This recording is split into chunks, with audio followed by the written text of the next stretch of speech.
नमस्कार दोस्तों, आज के इस नए एनालिसिस में आप सभी का स्वागत है। मैं आज आपके लिए पाई नेटवर्क के 2026 अपडेट्स, V26 अपग्रेड्स और इसके मेन नेट एवोल्यूशन पर एक डीप डाइव लेकर आई हूं।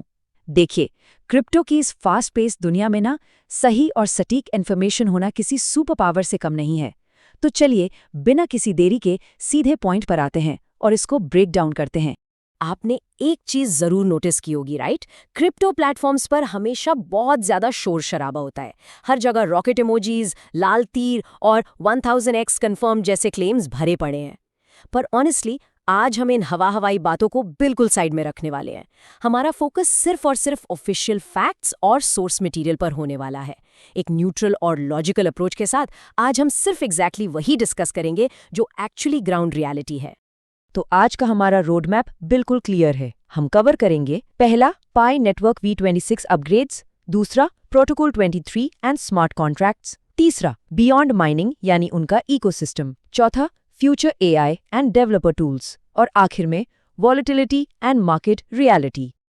तो चलिए सबसे पहले शुरू करते हैं हमारे पहले टॉपिक से, पाई network V26 upgrades.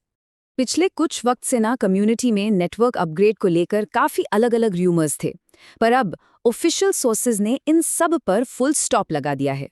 V26 upgrade अब ऑफिशियली टेस्ट नेट पर सक्सेसफुली रन हो रहा है। और फ्रैंकली ये कोई छोटी बात नहीं है। इसका सीधा सा मतलब ये है कि बैकएंड पर कोर टीम का काम प्रैक्टिकली आगे बढ़ चुका है और मेन नेट माइग्रेशन का जो लंबा प्रोसेस चल रहा था वो अब लगातार प्रोग्रेस में है।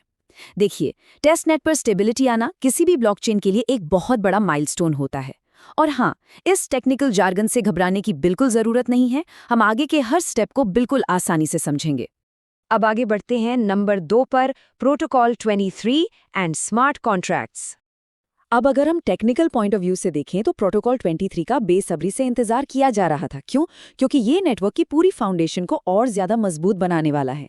इसके मेनली 4 बड़े फायदे हैं। पहला, इम्प्रूव्ड स्मार्ट कॉन्ट्रैक्ट सपोर्ट, जो प्रैक्टिकली ट्रांजैक्शंस को ऑटोमेटेड और सिक्योर बनाता है। दूसरा, डैप्स यानी डिसेंट्रलाइज्ड एप्स इकोसिस्टम का एक्सपेंशन। तीसरा, बेटर नोड परफॉर्मेंस, जिससे पूरे सिस्टम की स्पीड बढ़ेगी। और चौथा और शायद सबसे important, enhanced network security.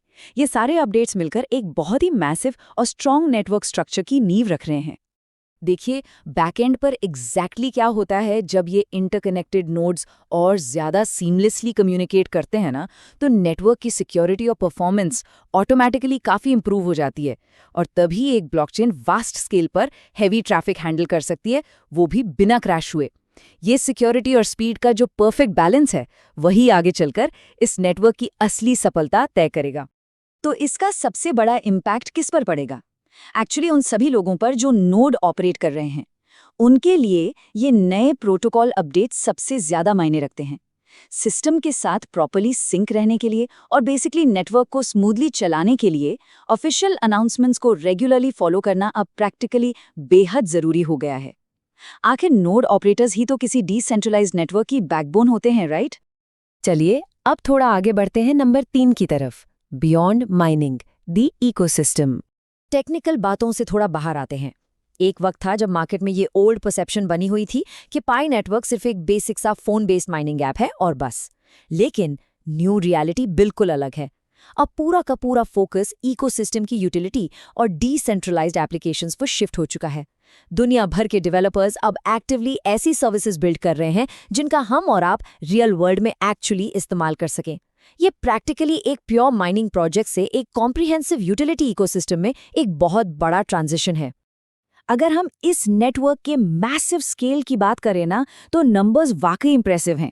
KYC verification जैसा complicated process millions of users already complete कर चुके हैं।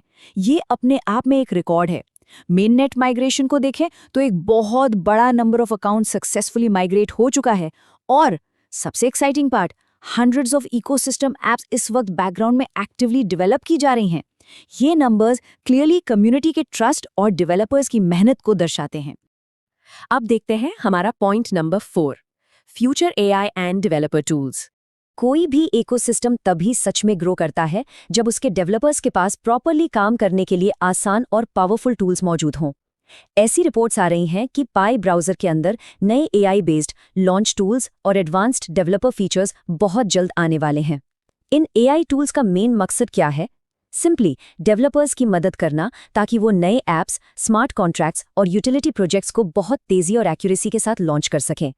ये एआई इंटीग्रेशन इकोसिस्टम की ग्रोथ को प्रैक्टिकली एक नए लेवल पर ले जा सकता है। और आखिर में आते हैं नंबर 5 पर, volatility and market reality. But hey, यहाँ एक रियलिटी चेक बहुत ज़रूरी है। हमेशा याद रखिए, क्रिप्टो करेंसी मार्केट अपने नेचर से ही लिटरली हद से ज़्यादा वॉलेटाइल होता है। यहाँ प्राइसेस एक झटके में ऊपर नीचे होते हैं। हमारे आज के इस एनालिसिस का मकसद स्ट्रिक्टली एजुकेशनल और इन्फॉर्मेशनल है। मैं यहाँ किसी भी तरह की फाइनेंशियल एडवाइस या किसी पर्टिकुलर व्यू पॉइंट का इंडोर्समेंट नहीं कर रही हूँ। किसी भी क्रिप्टो प्रोजेक्ट में जंप करने से पहले खुद की थरो रिसर्च करना सबसे क्रूशल स्टेप होता है। प्लीज़ अपने एंड पर ज़रूर डीपली रिसर्च करें। तो इन सभी ऑफिशियल फैक्ट्स, इन बैकएंड टेक्निकल अपग्रेड्स और मार्केट रियलिटी को समझने के बाद एक बड़ा सवाल जो हम सबके दिमाग में आता है वो ये है, will pi network become the next big crypto revolution? क्या ये मैसिव यूजर बेस और अपकमिंग टेक इकोसिस्टम वाकई क्रिप्टो की दुनिया में एक नया दौर लेकर आएंगे? इस बारे में ज़रूर सोचिए। अगर आप इन ऑफिशियल अपडेट्स को खुद एक्सप्लोर करना चाहते हैं तो ऑफिशियल रेफरल और टेलीग्राम ग्रुप के लिंक्स आपको डिस्क्रिप्शन में मिल जाएंगे। मैं आशा करती हूँ कि आज के इस एनालिसिस ने इन कॉम्प्लेक्स कॉन्सेप्ट्स को आपके लिए काफ़ी आसान बना दिया होगा। ऐसे ही क्लियर और फैक्ट बेस्ड नॉलेज के लिए आगे भी हमारे साथ जुड़े रहिए।